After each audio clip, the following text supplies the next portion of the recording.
Caitlin Clark come out and say what needed to be said. She stood on business and said, we need to play in games. And y'all that are signed to these other leagues that are compromised, stop playing with the people who are not. Stop playing games. Let's get to it. Here's what unfolded moments ago. Kelsey Plum, the first vice president of the WNBA Players Association, has taken a hardline position during contract negotiations. But what led to this intense development just hours earlier? At USA Basketball Camp in North Carolina, the league's biggest star, Caitlin Clark, delivered a completely different message. The league's most valuable player spoke publicly, calling on both sides to find common ground and stressing how crucial it is for players to be on the court this season. Plum fired back, saying the two sides remain very far apart on an agreement and describing the negotiations as deeply frustrating. Two elite stars, two entirely opposing viewpoints. And here's the troubling part. One of them has ownership ties to a competing league. Don't lose sight of that. Clark wasn't just speaking off the cuff here. She made her position very clear at Duke University on January. Is in this. It's just crazy, man. Like, you're signed to Unrivaled. You got equity in Unrivaled. Like, y'all are somewhat compromised on the situation to a degree, even if you're it's just weird, man. It's a little weird. Y'all on the board, but y'all got equity in the competitor leagues. It's all a little conflict of interest. Here it says, Indiana Fever star Caitlin Clark said Friday that while WNBA players will fight for everything we deserve. On January 10th, 2025, Clark made it clear that fans are eager to see basketball back on the court and stressed that both sides must compromise to reach a deal. This wasn't a casual offhand comment during an interview. The league star, who drew 3.2 million viewers to WNBA broadcasts last season, went public to pressure her own union into action. She specifically warned that players are approaching a critical stage in these negotiations, a diplomatic way of saying time is running out and a resolution is urgently needed. This is where things get complicated. The WNBA and the Players Union had already pushed back their initial deadline to January 19th, effectively giving themselves an extra 6 weeks beyond the December cutoff. They've now used up 3 of those weeks and are still far from reaching an agreement. According to Plum, this is concerning because missing the first deadline and using half of the buffer leaves very little room for error. Current CBA through January 9th, 2026, as both sides continue to work toward a new deal. But questions persist on whether both sides will come to an agreement by then, or even whether a work stoppage could be on the horizon. Now, this is what Kelsey Plum had to say. Kelsey Plum, first vice president of the WNBA. The latest proposal starts with a guaranteed $1 million base salary for 2026, with top athletes potentially earning over $1.2 million annually once revenue sharing is factored in. The pay ceiling could reach $5 million in 2026 and is set to grow each year based on revenue performance.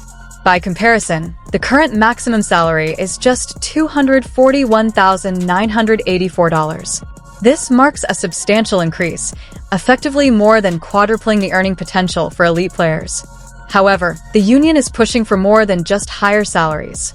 Their demands include a complete overhaul of the salary system, enhanced benefits packages, a new revenue-sharing model, and strict requirements for team facilities and staffing. The sticking point seems to be these additional demands. While the league is willing to offer the $1 million base, making the numbers work would require players to forfeit some existing benefits like housing stipends and car allowances. The union, however, refuses to swap one benefit for another. They want the full package intact. Are transforming the league's salary structure and revenue sharing system, introducing standards for team facilities and staffing, and garnering more robust benefits. The league has said it wants to substantially increase players' salary and other cost commitments, while also incentivizing owners to continue to invest in operating the business and building sustained profitability. Caitlin Clark diverges from the union's approach at this critical juncture. She is not part of the negotiating committee, The Fever's union representation is handled by her teammates Lexi Hull, Lexi Brown, and Aaliyah Boston, with Brianna Stewart serving as the union treasurer. While they keep Clark informed, she isn't in the room making decisions. This position allows her to speak openly on matters others may avoid due to internal pressures. There are disputes over when to take a hard stance versus when to seek compromise. Clark's perspective is clear. Players should fight for what they've earned and rightfully deserve, but both sides must still meet in the middle. This is not weakness or surrender. It's a strategic view of the bigger picture. She acknowledges that demanding everything without flexibility could result in getting nothing at all. Without compromise, there would be no season, no games, and no spotlight. The excitement from 2024 would vanish entirely if the season doesn't happen. But that line should have said, they are looking to capitalize off of Caitlin Clark, because if there was no Caitlin Clark in this league, they would have already agreed on a deal. Trust and believe they wouldn't be doing all this hard negotiating and this and that if there was no Caitlin Clark that came in this league and brought the numbers, brought the viewership, brought everything. Simple as that. Simple as that. Here it says, what I'm proud of is that we play with a group of women that are united and we're standing on something, Plum said. Chicago Sky All-Star Angel Reese echoed that sentiment. I think everybody's really intentional about what we want. Most recently, Clark sees something that seems completely overlooked by others. The WNBA just experienced its most successful year ever, and her impact was central to that achievement.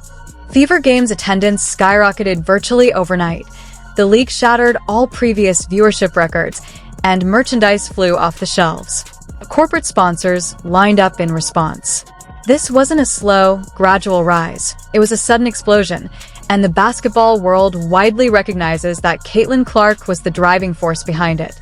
Reports even confirm this reality, noting that while the league aims to capitalize on the WNBA's rapid growth in recent years, their primary focus is leveraging Clark's contributions from 2024. However, such a cultural moment is fleeting.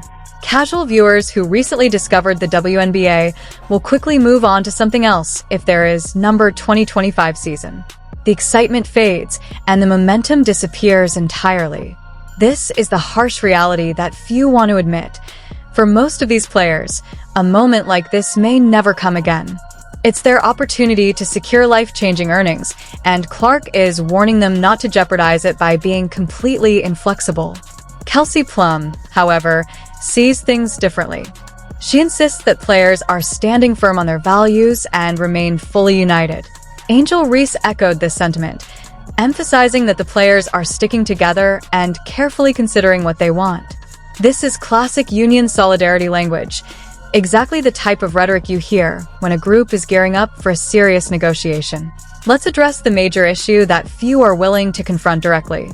Unrivaled, a 3-on-3 league set to launch in Miami this month, lists Kelsey Plum as one of its co-founders. She holds equity in the league, signed a multi-million-dollar deal, and sits on its board of directors. So, what's the logical outcome if WNBA negotiations continue to stall and the 2025 season becomes increasingly uncertain? Players will need a platform to showcase their talents, and conveniently, Unrivaled serves as an ideal alternative. This is exactly what people mean when they talk about conflicts of interest. Plum is supposedly negotiating on behalf of 44 WNBA players, yet if those discussions break down and players are forced to join other leagues, she stands to gain personally. And she's not navigating this alone. In addition to being please share your thoughts in the comment section. It helps keep the vision alive. Don't forget to like, subscribe, and engage with the channel. As we near a critical moment, here's where things stand. January 19th, 2025 is the firm deadline. To give teams enough time to prepare for the season, negotiations must wrap up well before that date, less than 2 weeks away. Training camps traditionally begin in April, and free agency usually kicks off in February. If a contract isn't finalized by late January or early February, the entire 2025 season is at serious risk. Meanwhile, the two sides remain far apart.